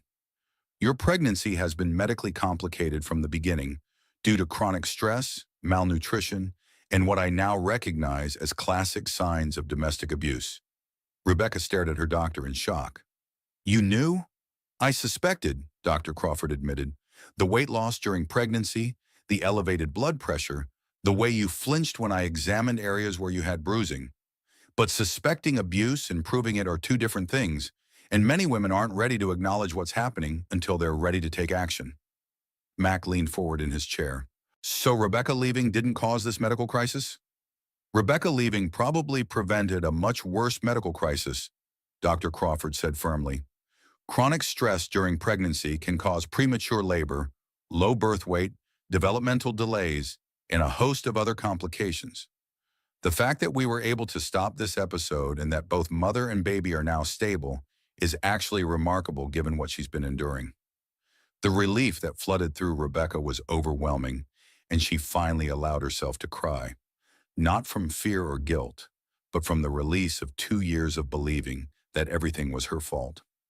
Dr. Crawford squeezed her hand gently and continued, Rebecca, I'm going to be documenting everything in your medical records. The improvement in your condition since leaving the abusive situation, the physical evidence of domestic violence, the correlation between your stress levels and your pregnancy complications. If this goes to court, you'll have medical testimony that leaving was not only the right decision, it was medically necessary to protect both you and your daughter. Emma appeared in the doorway with coffee and the kind of practical updates that kept complicated situations manageable. Sarah's filing an emergency motion to modify the restraining order to include hospital visits. Jonathan's lawyers can't override medical decisions or patient rights, no matter how much money they have. Max stood up and moved to the window, automatically scanning the parking lot for any sign of Jonathan's continued surveillance. His military training had taught him that tactical victories were often temporary, and Jonathan's retreat from the hospital didn't mean he was giving up. It meant he was regrouping and planning his next offensive. "What's our next move?" Mac asked. Emma consulted her notes with the efficiency of someone who'd coordinated multiple military family crises. "Short term, we keep Rebecca safe and stable until the baby's born. Long term, we build the strongest possible case for permanent custody and protection orders. Dr. Crawford's medical documentation will be crucial, but we also need to be prepared for Jonathan to escalate his efforts." As if summoned by their conversation, Rebecca's new secure phone, a device that Jonathan couldn't track or monitor, buzzed with a text message from Sarah Mitchell. The message was brief but ominous. "Jonathan's team just filed emergency custody motions, claiming Rebecca is mentally unstable and the military family is holding her against her will. Court hearing scheduled for tomorrow morning." Rebecca read the message and felt the familiar fear beginning to rise in her chest. But this time, instead of the isolated terror that had characterized the past 2 years, she was surrounded by people who understood that this was exactly the kind of legal warfare that abusers use to maintain control over their victims. "Tomorrow morning," she said quietly, looking around at Mac's determined expression, Emma's professional competence, and Dr. Crawford's medical authority. "He's really going to try to have me declared incompetent. And we're really going to stop him," Mac replied with the kind of quiet certainty that had sustained him through combat zones and was now focused on protecting his sister and niece. The battle was moving to the courtroom, but for the first time since this war began, Rebecca felt like she had the weapons and allies she needed to fight back effectively. Outside in the hospital parking lot, Jonathan sat in his Mercedes making phone calls with the animated gestures of someone marshaling considerable resources for a decisive campaign. But inside Rebecca's hospital room, the woman he'd spent 2 years systematically breaking was discovering that she was much stronger than either of them had realized. The courtroom battle Rebecca faced required more than legal arguments and medical testimony. It needed intelligence about Jonathan's history, his methods, and his vulnerabilities. Mac applied the same systematic approach to gathering information that had served him in military intelligence, while Emma used her counseling networks to reach women who'd experienced similar situations. Their breakthrough came from an unexpected source. Catherine Pierce, Jonathan's 62-year-old mother, who arrived at the hospital unannounced on Thursday morning carrying flowers and wearing an expression of determined guilt. "I need to speak with Rebecca," Catherine told Mac, her voice carrying the kind of refined authority that came from decades of high society charity work and corporate wife duties. "I need to apologize for my son's behavior, and I need to help stop him." Mac's initial instinct was protective. Another Pierce family member could easily be part of Jonathan's manipulation campaign, but something in Catherine's posture, the way she carried herself like someone who'd made a difficult decision and was prepared to face the consequences, made him pause. "Mrs. Pierce," Max said carefully, "Rebecca is in a secure unit due to the restraining order against your son. I can't just—" "Colonel Thompson," Catherine interrupted, "I know exactly why my daughter-in-law needs protection from my son. I've known for years what kind of man Jonathan really is, and I've been a coward for not speaking up sooner." Emma appeared in the hospital corridor at that moment, having been alerted by the nurse's station about Catherine's arrival. Her counselor training allowed her to quickly assess Catherine's emotional state, genuine remorse mixed with determination, not the calculated manipulation they'd learned to expect from Jonathan's associates. "Mrs. Pierce," Emma said gently, "what did you mean when you said you've known for years?"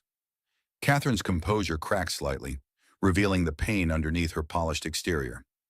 "I mean that Jonathan learned his controlling behavior from his father, and I spent 35 years making excuses for both of them instead of protecting the people they hurt." The revelation that Jonathan's abusive behavior was generational, learned from his father and enabled by his mother, provided crucial context for understanding his psychology and predicting his tactics. Emma guided Catherine to a quiet family conference room where they could talk privately. "Tell us about Jonathan's father," Emma said, her voice carrying the professional gentleness that encouraged people to share difficult truths. Catherine sat rigidly in the uncomfortable hospital chair, her hands clasped tightly in her lap, as she prepared to reveal family secrets that had been carefully hidden behind wealth and social status for decades. "Richard was controlling," Catherine said quietly. "He needed to know where I was every moment, who I talked to, how I spent money. He monitored my phone calls, had people watch me when he was traveling, made sure I was completely dependent on him financially and socially." Mac exchanged a meaningful look with Emma. The pattern was identical to what Jonathan had inflicted on Rebecca: systematic isolation, financial control, surveillance, and psychological manipulation. "Did he ever become physical?" Emma asked gently. Catherine's laugh was bitter and short. "Richard was too smart for that. Physical violence leaves evidence. But he had other ways of making sure I understood the consequences of disobedience. He had my best friend fired from her job when he decided she was a bad influence. He had my sister's husband's business loan denied when I spent too much time visiting her family. He never had to hit me. He just had to hurt people I cared about." The sophistication of Richard Pierce's abuse methods explained a lot about Jonathan's current strategy. Like father, like son, both men understood that indirect threats and consequences were often more effective than direct violence because they were harder to prove and easier to deny. "Jonathan learned from watching his father," Catherine continued. "Even as a child, he understood that power meant controlling other people's choices and making them dependent on your approval. When he was 16, he systematically destroyed his girlfriend's relationship with her best friend because he decided the friend was jealous of their relationship." Emma took notes steadily, recognizing the importance of establishing Jonathan's long-term pattern of abusive behavior. In custody battles, demonstrating that the abuse wasn't situational, but rather a fundamental aspect of the abuser's personality, was often crucial. "Why are you telling us this now?" Mac asked. "Why didn't you speak up when Rebecca first married your son?" Catherine's eyes filled with tears, and her carefully maintained composure finally crumbled completely. "Because I'm a coward. Because I spent 35 years telling myself that Richard's control was love, that Jonathan's behavior was just intensity or passion. I convinced myself that if I just tried harder, if I just understood them better, I could make them happy enough to stop hurting other people." The psychology of enablement was familiar to Emma from her counseling work. Family members who became so focused on managing the abuser's emotions that they lost sight of protecting the victims. Catherine's guilt was genuine, but it was also an opportunity to gather crucial intelligence about Jonathan's methods and mindset. "Catherine," Emma said gently, "we need to understand how Jonathan thinks, how he plans, what his next moves might be. Can you help us with that?" Catherine wiped her eyes with a tissue and straightened her shoulders, summoning the kind of upper-class composure that had carried her through decades of social obligations and family crises. "Jonathan doesn't just react to situations, he orchestrates them," she said with growing clarity. "When that business partner challenged him in the board meeting, he spent 6 months systematically undermining her reputation, her client relationships, and her professional credibility. By the time she finally left the company, everyone believed she was incompetent and unstable." Mac leaned forward, his military intelligence training recognizing the importance of understanding enemy tactics. "What about his romantic relationships? How did he handle breakups or rejection?" "He didn't handle them at all," Catherine replied. "He prevented them. Every woman who tried to leave Jonathan found herself facing financial difficulties, professional sabotage, or threats to family members. Most of them eventually decided it was easier to comply than to fight." "But some of them did fight," Emma pointed out. "We've been in contact with several women who escaped his relationships." Catherine nodded grimly. "The ones who got away had resources he couldn't touch: family money, professional connections, legal protection. Jonathan only wins when he can isolate his victims and control all their options." The conversation was interrupted by Sarah Mitchell's arrival, her professional composure slightly disheveled from the emergency motion hearings she'd been attending all morning. She carried a thick folder of legal documents and wore the kind of determined expression that suggested both good news and bad news. "Catherine," Sarah said with surprise, "I didn't expect to see you here." "I'm here to help stop my son," Catherine replied with quiet dignity. "I should have done it years ago." Sarah looked at Mac and Emma with questioning expressions, and Emma quickly briefed her on Catherine's revelations about the generational pattern of abuse and Jonathan's systematic methods of control and retaliation. "This is incredibly valuable," Sarah said, reviewing her notes. "Catherine, would you be willing to provide sworn testimony about Jonathan's history and methods?" Catherine's hands shook slightly, but her voice was steady when she answered. "Yes, I'll testify about everything. Jonathan's childhood behavior, his father's methods, the pattern I've watched him repeat with every woman in his life. I should have spoken up years ago."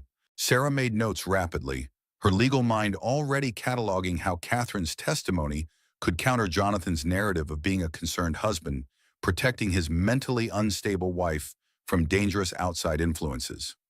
"There's something else," Catherine continued. "Jonathan has been planning for the possibility of Rebecca leaving for months. He hired a private investigator 6 months ago to document what he called her erratic behavior and concerning associations." Mac's expression darkened. "He's been building a case against Rebecca while systematically isolating and abusing her?"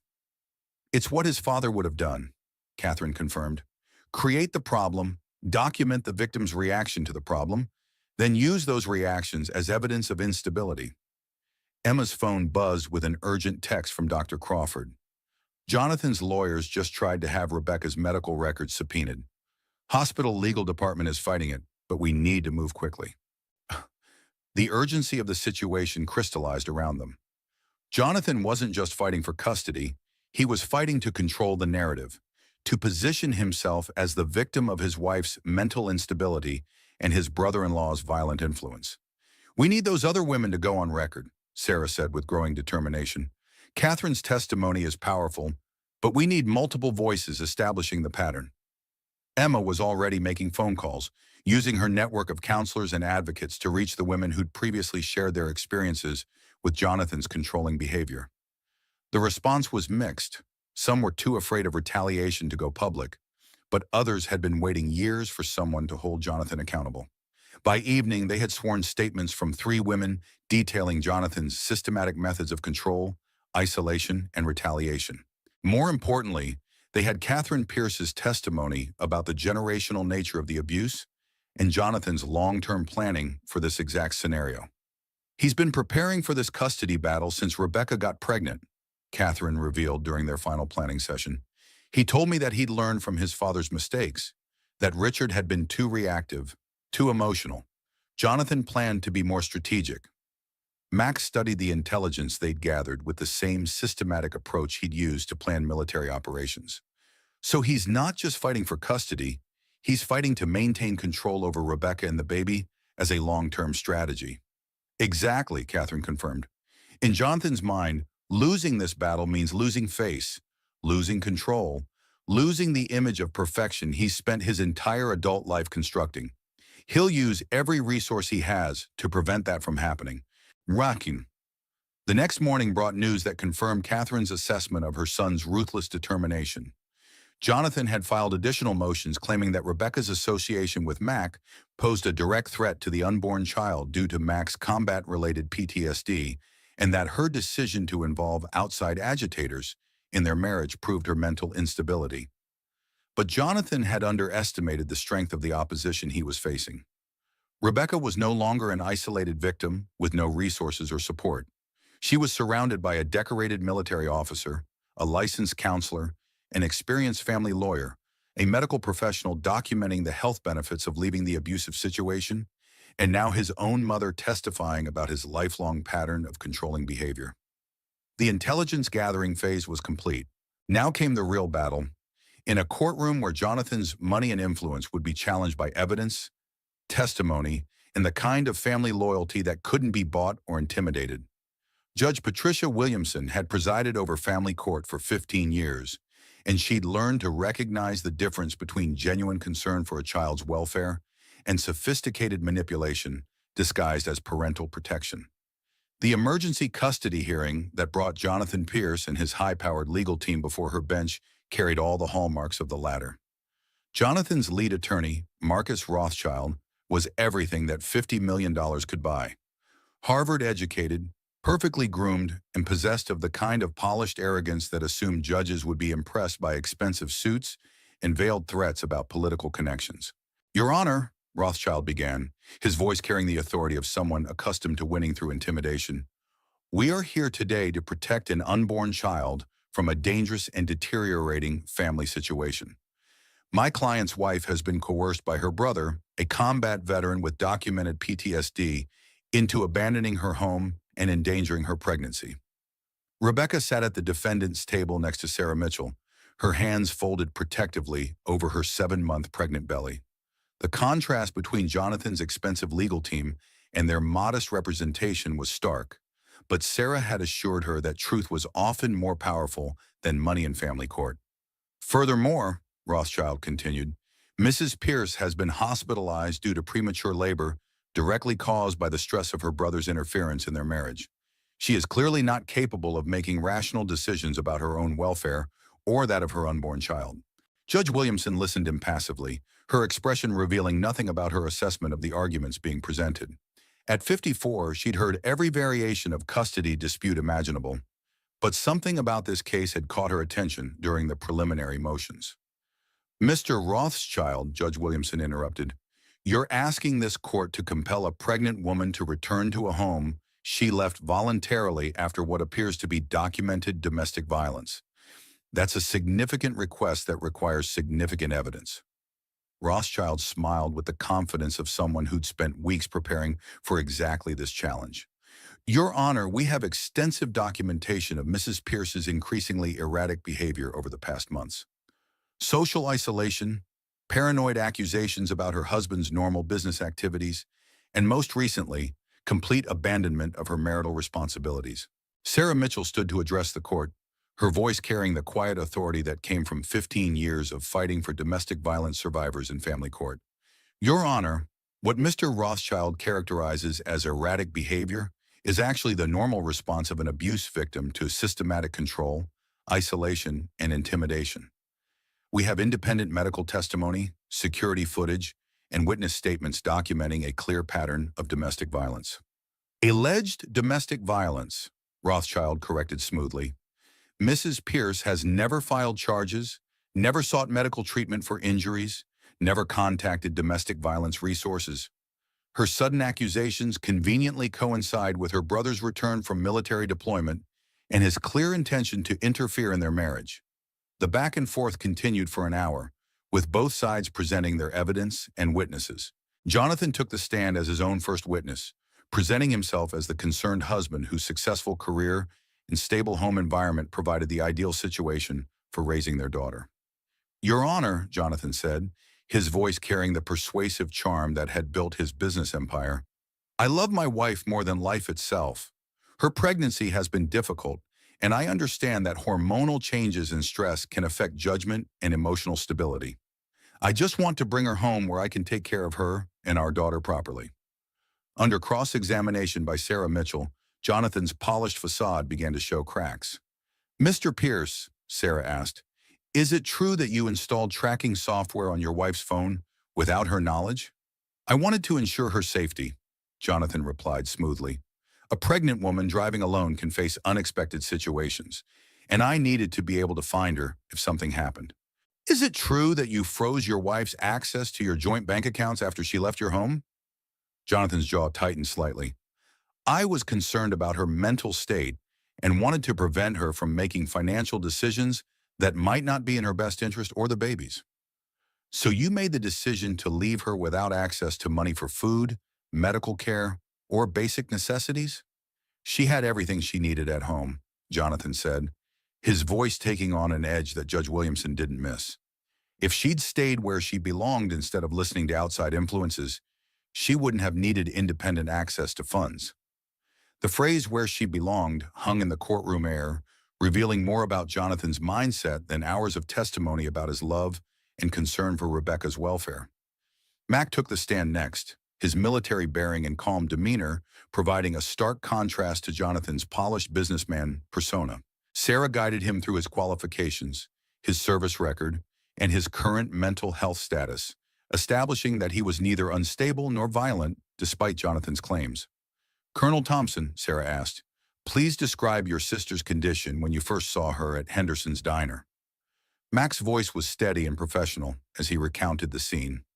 Jonathan's grip on Rebecca's bruised wrist, her defensive posture, her fear when asked about her situation. His military training and threat assessment lent credibility to his observations about domestic violence indicators. Under cross-examination, Rothschild tried to portray Mac as a dangerous combat veteran whose PTSD made him an unreliable witness and a threat to family stability.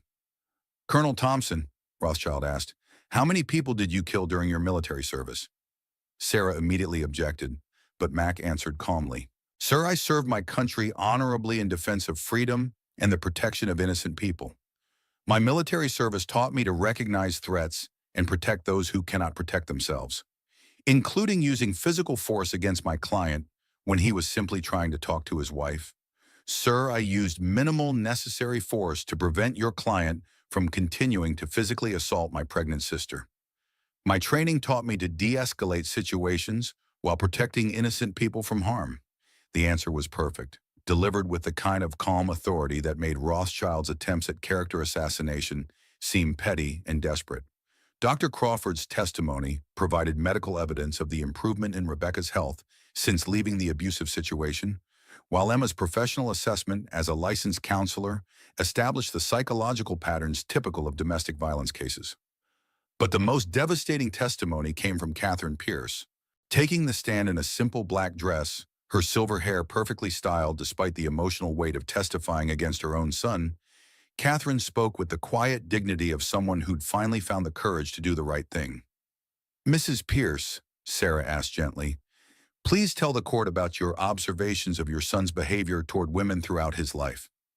Catherine's voice was steady, but filled with years of suppressed truth. "Jonathan learned controlling behavior from his father. I watched him systematically isolate and manipulate every woman he dated, starting in high school. The pattern was always the same: initial charm, then gradual control, isolation from friends and family, financial dependence, and threats of consequences if they tried to leave." Rothschild's cross-examination of Catherine was brutal, attacking her as a bitter divorced woman trying to get revenge on her ex-husband through their son.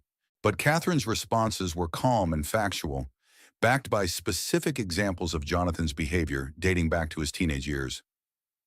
"Mrs. Pierce," Rothschild said with barely concealed contempt, "isn't it true that you're financially dependent on your son and might lose that support if you don't testify as he wishes?" Catherine's smile was sad but determined. "Mr. Rothschild, I've been financially controlled by men my entire adult life. First by my husband, then by my son. Testifying truthfully today might cost me that financial security, but it's the first honest thing I've done in 30 years, and it's worth any price." The courtroom fell silent at her words, and Judge Williamson made notes with renewed attention to detail. When all the testimony was complete, Judge Williamson recessed for an hour to review the evidence and prepare her ruling. Rebecca sat in the courthouse hallway with Mac, Emma, and Sarah, trying to process everything that had happened. "How do you think it went?" Rebecca asked quietly. Sarah's expression was cautiously optimistic. "Jonathan hurt himself when he revealed his true attitude about where you belong." Catherine's testimony was powerful, and Dr. Crawford's medical evidence directly contradicts his claims about your mental instability. But judges can be unpredictable, especially when there's this much money involved. When court reconvened, Judge Williamson's expression was serious but determined. "This court has heard extensive testimony about a marriage in crisis and competing claims about the best interests of an unborn child," she began. "However, the evidence clearly shows that Mrs. Pierce's health and stability have improved dramatically since leaving what the medical testimony confirms was an abusive situation." Rebecca's heart stopped as she waited for the ruling that would determine her future and her daughter's safety. "The petition for emergency custody is denied," Judge Williamson continued. The temporary restraining order against Mr. Pierce is extended and modified to include all forms of contact except through court-approved legal channels. Mrs. Pierce will remain in her current living situation with full medical and legal autonomy. The ruling was a complete victory, but Judge Williamson wasn't finished. Mr. Pierce, she said, looking directly at Jonathan, this court found your testimony concerning, particularly your statements about where your wife belongs and your justifications for financial control and surveillance. These behaviors are inconsistent with a healthy marriage and raise serious questions about your fitness as a parent. Jonathan's face flushed red with humiliation and rage, but he was smart enough not to speak in open court. This court will be monitoring this situation closely, Judge Williamson concluded, and any violations of the restraining order will result in immediate arrest and additional charges. As they left the courthouse, Rebecca felt the weight of 2 years of fear and control finally lifting from her shoulders. She'd won not just the legal battle, but the right to determine her own future and protect her daughter from the cycle of abuse that had defined the Pierce family for generations. Jonathan stood outside the courthouse with his legal team, his carefully constructed image finally cracking under the weight of public failure and judicial rebuke. For the first time in his adult life, his money and influence hadn't been enough to control the outcome, and everyone could see it. The war wasn't over, but Rebecca had won the most important battle, the right to be free. 3 weeks after the courthouse victory, Rebecca stood in the small apartment she'd rented with Mac and Emma's help, watching the sunrise through windows that Jonathan couldn't monitor. The space was modest compared to the mansion she'd shared with her husband, but it belonged to her in a way that the designer-decorated prison never had. The apartment came furnished with the basics, supplemented by donations from the military community network that Emma had connected her with. Other women who'd escaped abusive relationships had contributed everything from baby clothes to kitchen supplies, creating a sisterhood of survivors that provided both practical support and emotional validation. Dr. Crawford's medical clearance had allowed Rebecca to begin working part-time at a nonprofit organization that provided services to domestic violence survivors. The irony of her first job after leaving Jonathan being focused on helping other women in similar situations wasn't lost on her. It was healing in a way she hadn't expected. The director called this morning, Emma said, settling into Rebecca's small kitchen with coffee and the kind of practical updates that kept complicated transitions manageable. The grant funding came through for the expanded counseling program. They want to offer you the full-time position as program coordinator when you're ready after the baby's born. Rebecca's hand moved instinctively to her belly, now 34 weeks along and growing stronger every day since leaving the chronically stressful environment of her marriage. The baby girl seemed to sense her mother's improved emotional state, settling into healthier sleep patterns and movement cycles that Dr. Crawford noted with satisfaction during their weekly checkups.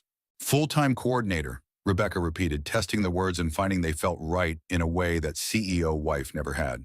I'd be helping other women who are where I was 6 months ago. You'd be proving to them that escape is possible, that life after abuse can be not just survivable, but fulfilling. Emma corrected gently. Sometimes survivors need to see someone who's made it through successfully before they can believe it's possible for themselves. Mac appeared in the kitchen doorway, having just finished his morning run around the military base housing complex, where Rebecca now felt safe walking alone for the first time in 2 years.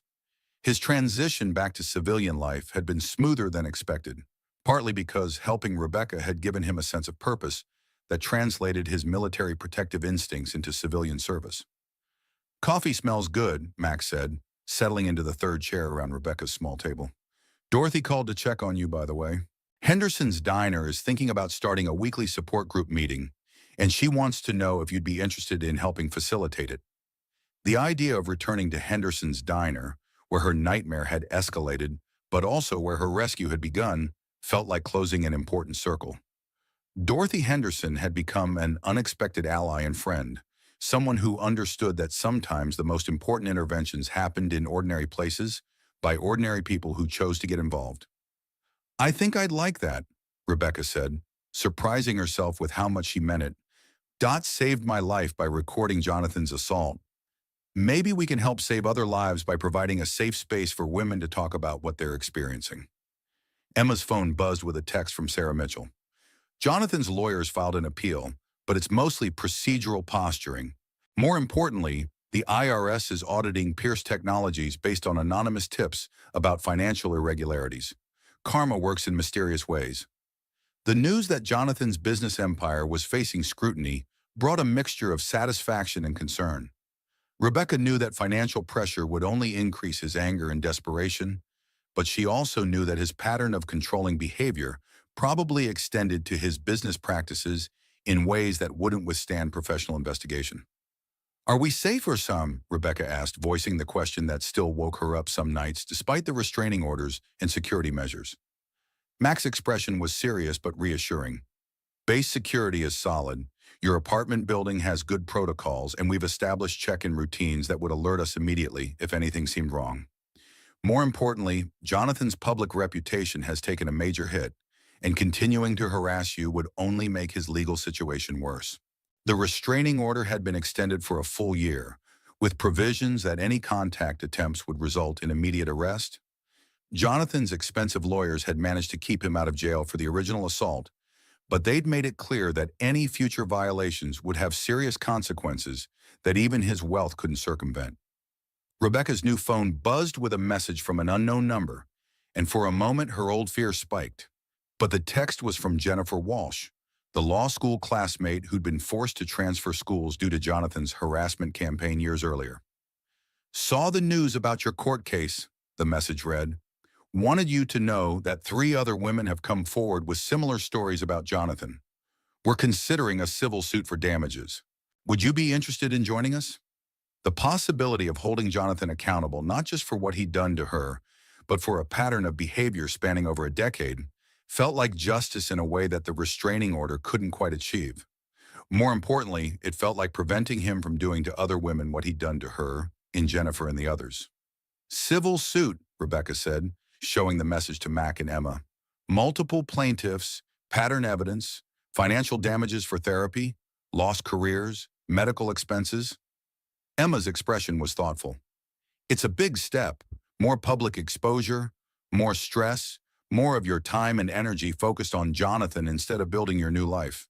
But also more protection for future victims," Mac pointed out, "and more accountability for someone who's spent his entire adult life believing he can control and hurt people without consequences."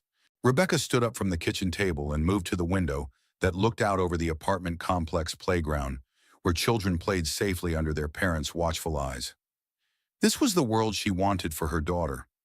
One where being female didn't mean being vulnerable, where love meant support rather than control, where strength was measured by how you protected others rather than how you dominated them. "I want to do it," she said quietly. "I want to stop him from hurting anyone else." The decision felt right in a way that few choices had during her marriage. For 2 years, every decision had been filtered through what Jonathan would think, how he would react, whether it would trigger his anger or disappointment. Now she was making choices based on her own values and the kind of world she wanted to create for her daughter. Emma was already making notes about logistics and timeline considerations. "We'll need to coordinate with Sarah, establish counseling support for the stress of litigation, make sure your financial stability isn't threatened by legal expenses.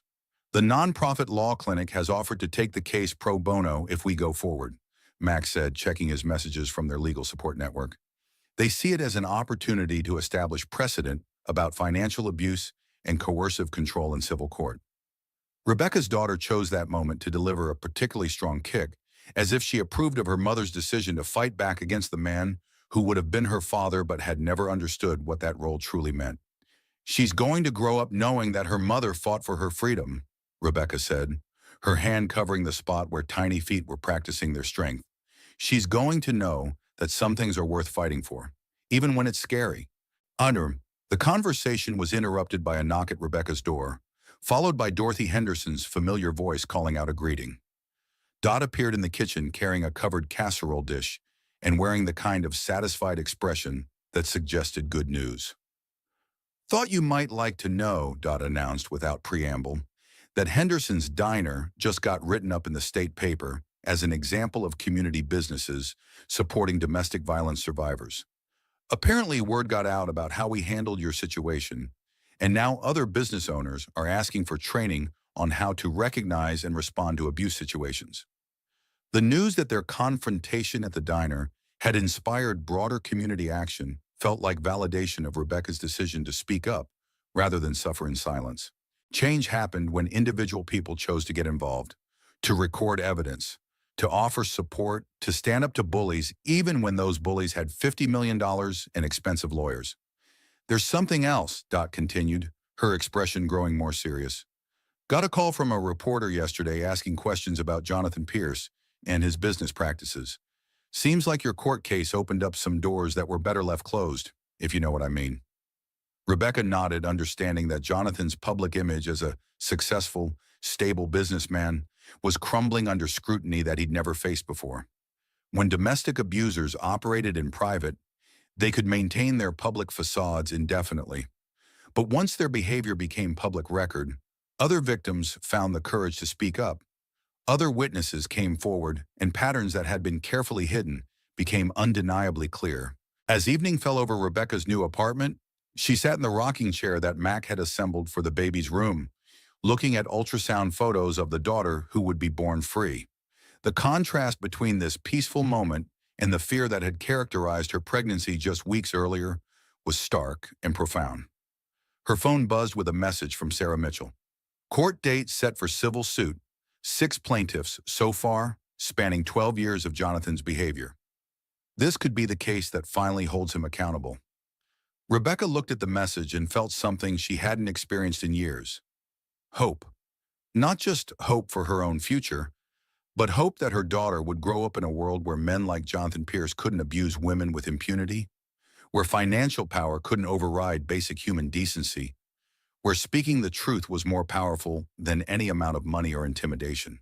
Outside her window, the military-based community settled into evening routines of family dinners and homework help and bedtime stories. Normal life, Rebecca thought. The kind of normal that she'd forgotten was possible during her 2-year marriage to a man who'd systematically convinced her that chaos and control were the natural state of relationships. Her daughter kicked again, stronger now and more coordinated, as if she was practicing for the world she'd soon enter, a world where her mother had already fought the most important battle for her freedom and won. 8 months later, Rebecca stood behind the expanded counter of Henderson's Diner, officially reopened as Henderson's Community Kitchen and Support Center. The morning rush had just ended, leaving the familiar hum of conversation from the weekly support group meeting in the back room and the comfortable bustle of a small business that had evolved into something much more significant. The transformation of the diner mirrored Rebecca's own journey from victim to survivor to advocate. What had begun as Dorothy's simple intervention in a domestic violence situation had grown into a recognized community resource, with funding from the state domestic violence prevention program and partnerships with local law enforcement and healthcare providers. Rebecca, called Marie Santos, the newest member of their support group, could you come back here for a minute? I think Jennifer's ready to take the next step. Rebecca wiped her hands on her apron, an apron that read, Henderson's Kitchen, where everyone deserves safe harbor, and headed toward the back room where 12 women of various ages and backgrounds sat around a large table that had been donated by a local furniture store owned by a domestic violence survivor. Jennifer Martinez was 26, 7 months pregnant, and had been attending meetings for 3 weeks without saying much beyond her first name. Today she looked different, determined rather than defeated, angry rather than afraid. I want to file a police report, Jennifer said quietly, her hands protective over her belly, in a gesture Rebecca recognized all too well. I want to get a restraining order. I want to leave him. The room filled with supportive murmurs from women who understood exactly what those words meant, not just the practical steps of leaving an abuser, but the psychological courage required to believe that escape was possible and that life after abuse could be better than life during it. Rebecca sat down next to Jennifer, her own daughter sleeping peacefully in the carrier she wore during work hours. Little Hope Thompson, she'd legally changed their last names back to Thompson, was now 4 months old and represented everything Rebecca had fought for during those dark months of pregnancy and legal battles. Jennifer, Rebecca said gently, tell us what you need and we'll help you get it. That's what we're here for. The support group had grown from Dorothy's initial idea into a comprehensive program that included safety planning, legal referrals, financial counseling, job training, and childcare services. Rebecca coordinated the program, while Emma provided professional counseling, and Mac handled security concerns with the kind of tactical planning that kept everyone safe. "I need somewhere to stay," Jennifer said, her voice growing stronger with each word. "I need help with legal stuff. I need to know that my baby will be safe. We have emergency housing partnerships," Rebecca said, consulting the resource guide she'd helped develop. "Sarah Mitchell can handle the legal paperwork, and Mac can coordinate with police for safety planning. Most importantly, you need to know that you're not alone and that leaving is possible." Jennifer's eyes filled with tears, not the helpless tears of victimization, but the empowering tears of someone who'd found hope after believing none existed. Rebecca recognized the expression because she'd worn it herself 8 months earlier in the same building. After the support group ended, Rebecca walked through the kitchen area where Mac was training a new volunteer cook, a former military medic who'd found purpose in providing both food and safety for domestic violence survivors. The synergy between Mac's protective instincts and his civilian service work had been therapeutic for his own transition issues while providing crucial security expertise for their program. "How's Jennifer doing?" Mac asked, noting Rebecca's thoughtful expression. "She's ready to leave," Rebecca replied. "Full safety plan, legal protection, housing arrangement. She reminds me of myself 8 months ago. Scared but determined." Mac nodded with understanding. He'd watched Rebecca transform from the frightened woman in the diner booth to the confident advocate who now helped other women find their own strength. The change had been gradual but profound, driven by the discovery that helping others heal was often the most effective way to complete one's own healing process. Emma appeared from the office area carrying the kind of paperwork that kept nonprofit organizations running effectively. The community kitchen had received several grants for expansion, including a major funding award that would allow them to provide transitional housing services directly rather than just making referrals. "Good news and complicated news," Emma announced. "The State Domestic Violence Coalition wants to use our program as a model for rural community interventions." "That's the good news." "And the complicated news?" Rebecca asked. "They want you to testify at the state legislature about effective community-based prevention programs. It would mean publicity, recognition, possibly some unwanted attention from people who prefer that domestic violence remain invisible." Rebecca considered the opportunity while bouncing hope gently in her carrier. Public testimony would mean putting herself forward as an expert on domestic violence, using her own story to advocate for policy changes that could help thousands of women across the state. "Unwanted attention," she repeated thoughtfully. "You mean Jonathan?" The civil lawsuit had concluded 6 months earlier with a settlement that provided financial compensation to all 6 plaintiffs while avoiding a trial that would have been emotionally exhausting for everyone involved. Jonathan's business empire had survived the IRS audit, but his reputation had been permanently damaged by the multiple allegations of financial abuse and coercive control. "Jonathan's been quiet since the settlement," Mac pointed out.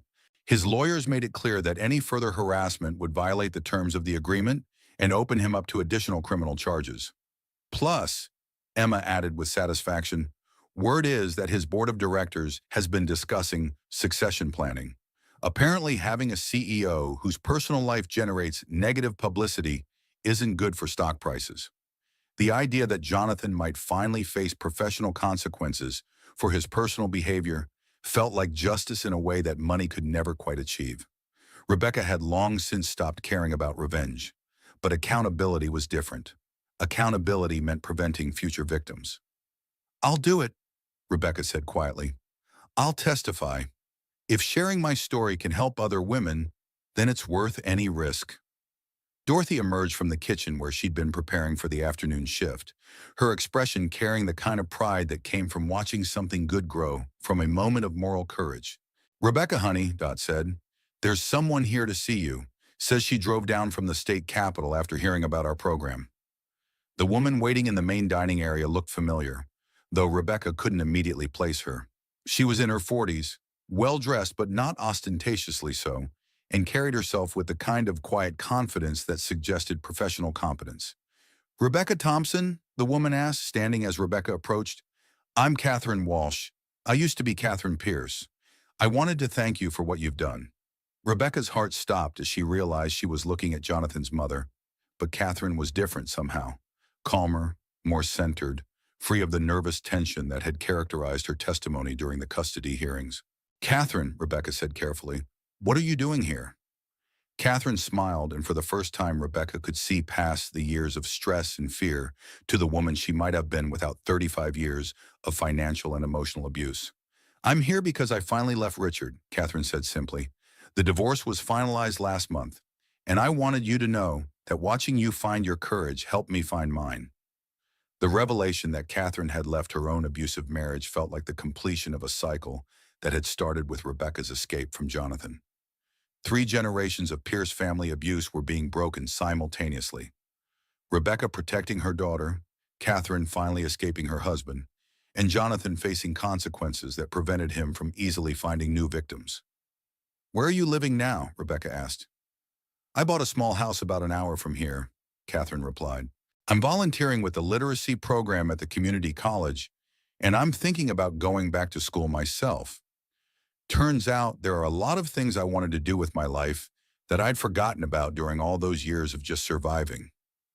Hope chose that moment to wake up and begin fussing, and Catherine's expression softened as she looked at the baby girl who represented everything Rebecca had fought to protect. "She's beautiful," Catherine said quietly. "She's going to grow up knowing that her mother is a fighter, that some things are worth standing up for, no matter how difficult it gets." Rebecca adjusted Hope in her carrier, soothing her with the kind of natural maternal instinct that had developed over months of single parenting, with support but without the constant criticism and control that had characterized her pregnancy. "Catherine," Rebecca said, "would you like to stay for dinner? We serve community meals on Thursday nights, and I think you might enjoy meeting some of the other women who found their way here." Catherine's eyes filled with tears, but they were good tears, the kind that came from unexpected kindness and the recognition that healing happened in community rather than isolation. "I'd like that very much," Catherine said. As evening settled over Henderson's community kitchen, Rebecca looked around at the space that had been transformed from a simple diner into a beacon of hope for women who'd lost their way in abusive relationships. The booth where Jonathan had grabbed her wrist was still there, but now it was surrounded by resource posters, community announcements, and photos of success stories from women who'd found safety and rebuilt their lives. Mac was in the kitchen, working alongside volunteers who'd found purpose in providing both food and sanctuary. Emma was facilitating an informal counseling session with 3 women who were at different stages of leaving abusive relationships. Dorothy was coordinating with local law enforcement about safety protocols for a high-risk client, and Rebecca stood in the center of it all, holding her daughter who would grow up understanding that love meant support rather than control, that strength was measured by how you protected others rather than how you dominated them. That family was defined by who showed up when you needed them most. Her phone buzzed with a text from Sarah Mitchell. "Legislature confirmed your testimony date. You're going to change lives up there, Rebecca. You already have down here." Rebecca looked at the message and felt the same sense of rightness that had guided her decisions since that afternoon when Mac had stepped between her and Jonathan's anger. Some battles were worth fighting, some truths were worth telling, and some changes were worth the risk and effort required to make them happen. "Some people think family is about blood," Rebecca said quietly to Hope, who was now sleeping peacefully against her mother's chest. "But I learned it's about who shows up when you need them most." Outside, the parking lot was filled with cars belonging to women who'd found their way to Henderson's kitchen through word of mouth, referrals from healthcare providers, recommendations from law enforcement, or simply by recognizing the signs that had once described their own lives. Each car represented a story of survival, a decision to seek help, a choice to believe that something better was possible. Inside, Dorothy was already planning the next day's community meal. Mac was scheduling security training for other business owners who wanted to learn how to recognize and respond to domestic violence. And Emma was coordinating with the state coalition about expanding their program model to other rural communities. Rebecca Thompson had come full circle from victim to survivor to advocate, from isolation to community, from fear to hope.